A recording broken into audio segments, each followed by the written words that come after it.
DGP ஆஃபீஸ்ல ஒரு complaint கொடுத்துருந்தாங்க. பர்மிஷன் கேட்டு விஜய் அது கரூருக்கு ஷிஃப்ட் பண்ணியும் கொடுத்துருக்காங்க. ப்ரோட்டோகால்ஸ்லாம் நீங்கள் அங்கே கேட்டு பண்ணிருக்கோம். ஸோ இது என்னை பொறுத்த வரைங்கன்னா தமிழ்நாட்டுக்குள்ள எல்லோரும் எந்த இடத்திற்கு செல்வதற்கும் உரிமை இருக்கு. யார் வேண்டுமானாலும் எங்கே வேணாலும் போகலாம். இது ஒரு பெரிய விதமாக ரொம்ப பெருசுப்படுத்தி இதெல்லாரும் பார்த்துட்டு இருக்காங்க. அனுமதி கொடுங்க, நாங்கள் போகணும் அப்படின்னு. யார் வேண்டாலும் நேராக போகலாம். ஒரு இன்ஃபர்மேஷன் கொடுத்துட்டு தொண்டர்கள்ட்ட சொல்லிட்டு நேரடியாக இந்தந்த இடத்துக்கு போகிறோன்னு சொல்லிட்டு போகலாம். அதனால் என்னை பொறுத்தவரை ஒரு டிஜிபி அலுவலகத்தில் பாதுகாப்பு கேட்க வேண்டிய அவசியம் தமிழ்நாட்டில் இல்லைன்னு நான் பார்க்குறேன். ஏன்னா தமிழ்நாட்டை விட்டு கொடுக்க முடியாதுங்களா, நம்முடைய தாய் திருநாட்டை எப்போதும் விட்டு கொடுக்க முடியாது. எங்கே வேண்டுமானாலும் எந்த நேரத்தில் யார் வேண்டுமானாலும் நம்முடைய தமிழ்நாட்டில் எந்த பகுதிக்கு போகலாம். அப்படி ஒன்றும் இது இந்தியாவில் இருக்கக்கூடிய சில பகுதிகளை போல அச்சுறுத்தலோடு நான் பர்மிஷன் வாங்கிட்டு போனோம் அப்படிலாம் இல்லைங்க. அதனால் இந்த விஷயத்தை பொறுத்தவரை நான் அரசியல் செய்யலைங்கன்னா தைரியமாக போகலாம். அரசியல் தலைவர்கள் போகிறதுக்கு என்ன, ஒரு நாள் முன்னாடி சொல்லிட்டு கூட போகலாம். அவங்க பாதுகாப்பாக அவங்க தான் பார்த்துக்கணும். காவல்துறை இருக்கிறாங்க, அவங்களும் பாதுகாப்பாங்க. அதனால் திரு விஜய் அவர்கள் கரூருக்கு வரணும்னு நினச்சா அதே கரூரை சார்ந்தவன் தான் நான். ஆனால் எங்கள் ஊர் வர்றதுக்கு அனுமதி எதுக்குங்க? நான் யார் வேணாலும் வரலாமே. எல்லாரும் டெய்லி வந்துட்டு இருக்காங்களே, தலைவர்கள் வர்றாங்களே. முதலமைச்சர்லேருந்து ஆரம்பித்து அண்ணன் கமலஹாசன் அவர்கள் வரை இந்த 10 நாட்களில் பார்த்துக்கிட்டு இருக்கோம். எல்லோரும் வர்றாங்க. என்டிஏனுடைய பார்லிமெண்ட் டெலிகேஷன் வர்றாங்க. அதனால் கரூருக்கு எல்லோரும் வரட்டும். யார் தனிப்பட்ட முறையில் வந்து நான் அஞ்சலி செலுத்தினாலும் வரட்டும். ஏன்னா இந்த நேரத்தில் நான் கரூர் மக்களையும் விட்டு கொடுக்க முடியாது. ஏன்னா எங்கள் ஊருக்கு வர்றது ஏதோ ரொம்ப கஷ்டம்னா அப்போ எங்கள் ஊரில் என்ன பூதகரமான மக்கள் இருக்கிறாங்களா? நீங்கள் வந்தாவே நாங்கள் பிடிச்சி பார்டரில் சாப்பிட்ற மாதிரி.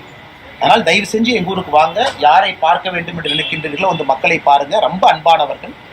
தவறு நடந்திருக்கலாம், ஒரு ஸ்டாம்பிங் நடந்திருக்கலாம். அதற்கான காரணம் யார், அதை நடவடிக்கை எடுப்பாங்க. அதுக்காக கரூருக்குள்ளே போகிறதே ஒரு அச்சுறுத்தல் அப்படிங்கிற மாதிரி ஒரு விஷயத்தை நாம் ஏற்படுத்த வேண்டாம். அது கரூரில் இருக்கக்கூடிய மக்களுக்கும் கரூரை பற்றியும் தவறான ஒரு எண்ணம் வெளியே வரும். அது வேண்டாம் என்று நினைக்கின்றேன். நாகேந்திரன் சொல்லும் போது கரூர் செல்லும் போது ஒரு உயிருக்கு ஆபத்து ஏற்பட வாய்ப்பு இருக்கு அப்படின்ற ஒரு கருத்துமே நீ காலத்தில் நான் மாநில தலைவர் நயினார் நாகேந்திரன் நான் பேசினதை நான் கவனிக்கலைங்களா? ஐம் சாரி, நான் கவனிக்கல. என்ன பத்திரிகை நண்பர்கள்ட்ட பேசினாங்க. நான் கோயம்புத்தூர்ல இப்போ தான் நேரடியாக அங்கே வர்றேங்கன்னா. அதனால் ஒரு கரூர்காரனாக தமிழ்நாட்டினுடைய இந்த மண்ணினுடைய மைந்தனாக நான் சொல்வது, நம்ம ஊருக்குள்ள யார் வேண்டுமானாலும் எங்கே வேணாலும் போகலாம். புதுசாக நம்ம ஒரு குவாலிட்டி ஆரம்பிக்க வேண்டாம். இங்கே போகிறதுக்கு பயமாக இருக்குது, அங்கே போகிறதுக்கு பயமாக இருக்குது, அச்சுறுத்தல் இருக்குன்னு நம்முடைய தமிழ்நாட்டை நாமளே தாழ்த்தி கீழே கொண்டு போகிற மாதிரி ஆயிரும். அதே நேரத்தில் நான் மாநில தலைவர் அவங்க சொன்னதை பார்க்கல, அவங்க வேறு ஏதாச்சும் காரணத்தில் அதை சொல்லியிருக்கலாம். அதனால் தயவு செஞ்சு என்னுடைய பேச்சு யாரும் திருப்பி ட்விஸ்ட் பண்ணி பார்க்க வேண்டாங்கன்னா, கரூர் பாதுகாப்பான ஊர். தயவு செஞ்சு வாங்க, மக்களை பாருங்க. அஞ்சலி செலுத்துவதற்கு யார் வேண்டுமானாலும் பாருங்க. அதே மாதிரி பாதிக்கப்பட்ட மக்களும் சரி, உயிரிழந்த அவருடைய குடும்பத்தினரையும் தனியார் மண்டபத்துல தான் பாக்குறதுக்கு தாவேக்கால பிளான் பண்ணிக்கிறதா சொல்லியிருக்காங்க. எனக்கு அதை பத்தி கரூர் மாவட்ட காவல்துறை சார்பில் என்ன சொல்லியிருக்காங்க அப்படின்னா, கட்சியினுடைய தலைவர் விஜய் வந்து செல்லக்கூடிய பாதை கரூர் எங்க வந்து இறங்குறாரு, எந்த வழியா கரூருக்கு வராரு, எத்தனை பேர் உங்க கூட வர போறாங்க, எத்தனை கார்ல வர போறீங்க, பாதிக்கப்பட்ட குடும்பத்தினர்ல இருந்து எத்தனை மக்கள் பங்கேற்க போறாங்க, எந்த இடம் அப்படின்றது குறிப்பா ஒரு வாரத்துக்கு முன்னாடியே நீங்க கொடுத்துதான் அனுமதி கேட்கணும் அப்படின்ற மாதிரியான நிறைய நிபந்தனைகள் வச்சிருக்காங்கன்னு சொல்லியிருக்காங்க. கரூர் மாவட்டத்துக்குள்ள ஒரு 36 குடும்பங்கள் இருக்கிறாங்க பாதிக்கப்பட்டவர்கள். இந்த விஷயத்துல கொஞ்சம் பேர் காங்கேயத்தில் இருக்கிறாங்க, கொஞ்சம் பேர் தாராபுரம், ஒட்டஞ்சத்திரம். இறந்து போன 41 பேர் குடும்பம் பார்த்தீங்கன்னா அல்ல கரூர் நகரத்துக்குள்ள 80% இருக்கிறாங்க. வெளியே கொஞ்சம் போகணும், 20 கிலோமீட்டர் தொலைவில் எல்லாமே இருக்கிறாங்க. அதனால் எனக்கு தெரியவில்லை காவல்துறையும் இதுக்கு இவ்வளவு இது பண்றாங்க அப்படின்னு. யார் வேண்டாமாலும் வரலாம். மக்கள் வெளியே இருக்கிறாங்க, கிராமத்தில் இருக்கிறாங்க, நகரத்துக்குள்ள எல்லாமே இருக்கிறாங்க. வருகின்ற பொழுது அவங்க போற பாதை தெரியும். யார் வீட்டுக்கு வேணாலும் போட்டும். கூட்டம் கூடுனாலும் கூட எல்லாம் அமைதியாக தான் இருப்பாங்க. ஏன்னா நம்ம என்ன சாவு வீட்டுக்கு போறோம், இறந்து போன வீட்டுக்கு போறோம். யாரோ ஒரு மனிதர் இறந்திருக்கின்றார்கள், அஞ்சலி செலுத்துவதற்கு போறாங்க. மக்களுக்கு தெரியும், மக்கள் எல்லோருக்கும் தரம் தெரியும். அந்த இடத்துல எப்படி நடந்துக்கணும், யாரை பார்க்கணும். அதனால இதை காவல்துறையும் ஏன் பெரிதுபடுத்துறாங்கன்னு தெரியல. இங்க பாருங்க, அங்க பாருங்க, எத்தனை பேர் வர்றாங்க, எத்தனை கார் வரும்னு. ஆனா தமிழகத்துக்கு ஒரு கலாச்சாரம் இருக்குன்னு, அரசியலை விட்டுறலாங்கன்னு ஒரு கலாச்சாரம் இருக்கு. நம்ம ஊருடைய கலாச்சாரம் என்ன? அரசியல் கட்சிகள், எதிர்கட்சிகள், ஆளும் கட்சியை தாண்டி நட்பாக இருப்போம். அதெல்லாம் தாண்டி எந்த ஊரை யாரும் விட்டு கொடுக்க மாட்டோம். ராமநாதபுரத்தையும் விட்டு கொடுக்க மாட்டோம், கரூரை விட்டு கொடுக்க மாட்டோம், கோயம்புத்தூர் விட்டு கொடுக்க மாட்டோம். இப்ப நடக்கக்கூடிய செய்தி எல்லாம் பார்த்தா கரூர்ல ஏதோ 2 பூதம் இருக்கு, உள்ள வந்து அந்த பூதம் கடிச்சு சாப்பிட்டுருக்கிற மாதிரி தான் நான் செய்தியை பார்க்கறேன். அதனால தயவு செஞ்சு எங்க ஊருக்கு வாங்க, யாரை வேண்டுமானாலும் சந்தியுங்க. காவல்துறையும் எதற்காக இதை பெரிதுபடுத்தி பேசுறான்னு எனக்கு தெரியலீங்கண்ணா. பிரச்சார கூட்டத்துல ஒரு நபர் தாவேக்காவுடைய கொடியை தூக்கி ஏந்திருக்காரு. தாவேக்கா அதிமுக கூட்டணிக்கு பிள்ளையார் சொல்லி போடப்பட்டது என்று அதை பத்தி நான் பேச விரும்பலீங்கன்னா. எப்படி இருக்கும், யார் வருவார்கள், யார் செல்வார்கள் எனக்கு தெரியாதுங்கன்னா. எது நடந்தாலும் தமிழகத்திற்கு நல்லது நடக்கட்டும். நான் முதல்ல இருந்து என்னுடைய நிலைப்பாடு உங்களுக்கு தனிப்பட்ட முறையிலையும் சொல்லிட்டு இருக்கேன், கட்சியினுடைய ஒரு தொண்டனாகவும் சொல்லிட்டு இருக்கேங்கன்னா, ஐடியாலஜி வந்து வேறு வேறு நேர்கோட்டு பாதையில் இருக்கும் பொழுது அவங்க ஒரு லைன்ல, நாம் ஒரு லைன்ல, இன்னொருத்தர் ஒரு லைன்ல, அது எந்த அளவுக்கு மெர்ஜ் ஆகும் தெரியல. அதனால் பொறுத்திருப்போம். 2026 தேர்தலுக்கு இன்னும் ரொம்ப தூரம் இருக்கு. யார் எப்படி வருவார்கள் எல்லாம் கூட காலம் பதில் சொல்லும். அதனால கூட்டத்துக்கு யார் வந்தாங்க, எந்த கொடி பிடிச்சாங்க, யார் சொன்னாங்க, நான் அதை பார்ப்பதும் இல்லை, எனக்கு அது தெரியறது இல்லைங்கன்னா. அதனால் தேர்தலுக்கும் கூட்டணிக்கும் நேரம் அதிகமாக இருக்கிறது, பொறுத்திருந்து பார்க்கலாம். திருமாவளவனுக்கு இசட் பிரிவு பாதுகாப்பு வேணும் அப்படின்னு சொல்லி கட்சியினர் வந்து போராட்டம் ஈடுபடுறாங்க. மக்கள் அடிக்கிறக்கா?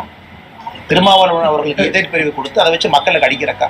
ஒரு ரோட்ல போறாங்க, 2 வீலர்ல ஒருத்தர் வர்றாரு, வண்டி முட்டி இருந்திருந்தாங்க. இது எங்கள் எல்லோருக்குமே நடந்திருக்கு, எல்லோருக்கும் நடந்திருக்கு. திருமாவளவன் எனக்கு நடந்திருக்கு. எல்லாரும் ஃபர்ஸ்ட் நாம் என்ன பண்ணுவோம், சாரி சொல்லுவோம். அவர் நல்லா இருக்காரான்னு பார்ப்போம், அவரை நியர்பை ஹாஸ்பிட்டலுக்கு கொண்டு போக பார்ப்போம், அவருடைய உயிருக்கு உத்தரவாதம். ஏன்னா நம்ம தலைவர் என்கின்ற முறையில், சமுதாய பணியில் இருக்கிற முறையில் அடுத்தவங்களை காப்பாற்ற வேண்டியது முதல் பொறுப்பு. இன்னைக்கு அண்ணன் திருமாவளவன் அவர்கள் மூத்த தலைவர். அவர் சமீபத்தில் அவருடைய தொண்டர்கள் நடந்து கொண்ட விதத்தை ஏற்றுக்க முடியுமா? ஃபர்ஸ்ட் மிரட்டுறாங்க, வண்டியை பிடுங்குறாங்க, 2 பேர் வண்டியை பிடிச்சி தள்ளி விடுறாங்க, அந்த வண்டி கீழே விழுகுது. அதை நாம பத்திரிகை நண்பர்கள்ட்ட படம் பிடித்து காட்டுறோம், பாருங்க இந்த மாதிரி நடக்குதுன்னு. அதனால் திருமாவளவன் அவர்கள் முக்கியமான தலைவர், ரொம்ப முக்கியமான ஒரு தலைவர், அதை பற்றி எந்த மாற்று கருத்தும் இல்லை.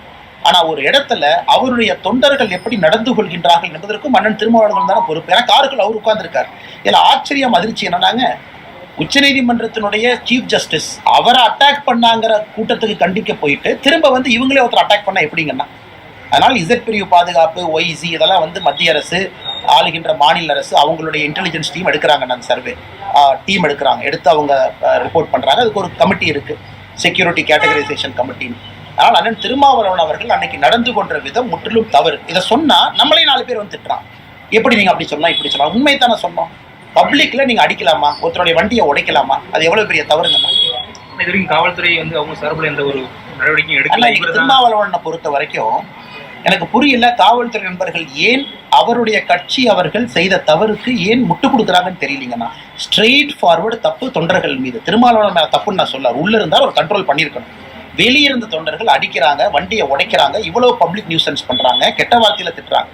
அப்படி இருக்கும் பொழுது ஒரு பேசிக் எஃப்ஐஆர் கூட போடாம காவல்துறை உங்களுக்கும் எனக்கும் ஹெல்மெட் போடணும். நீங்க முதலமைச்சர் அவங்க கோயம்புத்தூர்ல போய் பிளெட்ஜ் எடுக்கிறாங்க, கோயம்புத்தூர்ல ஹெல்மெட் போடணும், நீங்க வண்டி மெதுவா ஓட்டணும், அப்படி போடணும். அதே முதலமைச்சர் இந்த பிளெட்ஜ் எடுக்கிறதுக்கு ரோட்ல யாராச்சும் டிராபிக் வயலேஷன் பண்ணி கலாட்டா பண்ணா எஃப்ஐஆர் போடுங்கன்னு முதலமைச்சர் சொல்லாமே.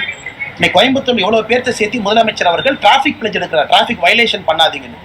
அவருடைய கூட்டணியை சார்ந்த ஒரு கட்சியினுடைய தலைவர்கள் தொண்டர்கள் வயலேஷன் பண்ணும் பொழுது இந்த முதலமைச்சர் நம்ம முதலமைச்சர் நடவடிக்கை எடுக்கலன்னா மக்களுக்கு முதலமைச்சர் மீது எப்படி மரியாதை வருங்கன்னா?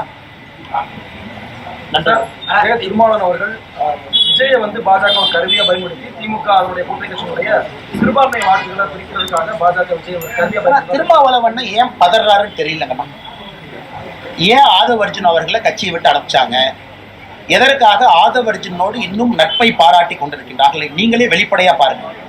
ஆதவர்ஜுன் அவர்கள் ஒரு புதிய கட்சியில போய் ஜாயின் பண்றாரு, நடிகர் விஜய் அவங்ககிட்ட போய் ஜாயின் பண்றாரு. ஃபர்ஸ்ட் போய் ஆசீர்வாதம் யார்கிட்ட வாங்குறாரு? அண்ணன் திருமாவளவன் அவங்ககிட்ட ஆசீர்வாதம் வாங்குறாரு. அதனால இது எப்படி இருக்குன்னா, திருமாவளவனுடைய பேச்சை பார்க்கும் பொழுது பிள்ளையை கிள்ளி விட்டு தொட்டிலை ஆட்டுவது போல எனக்கு தெரிகிறது. அதாவது நானே ஒருத்தர் அங்க அனுப்புவேன், அந்த கட்சிக்கு போனவரே வந்து முதல் ஆசீர்வாதம் என்கிட்ட வாங்குவாரு, ஆனா நான் எல்லாத்தையும் பிஜேபி லிங்க் பண்ணி பேசுவேன். அதனால திருமாவளவன் அவர்கள் வெளிப்படையா நடந்துக்கணும். அவர் வெளிப்படையாக இந்த விஷயத்தை நடந்துக்கல. இன்னைக்கு அவரு அரசியல்ல யாரோ தன்னுடைய எதிரி, தன்னுடைய கட்சி வாக்குகள் வேற எங்கேயோ போகுது அப்படிங்கிற யூகத்துல பாரதிய ஜனதா கட்சியை திட்டிக் கொண்டிருக்கின்றார். அவருடைய கட்சியும் அவருடைய தொண்டர்களையும் காப்பாற்ற வேண்டிய பொறுப்பு திருமாவளவன் அவர்கள் இருக்கிறது, எங்களுக்கு இல்லைங்க.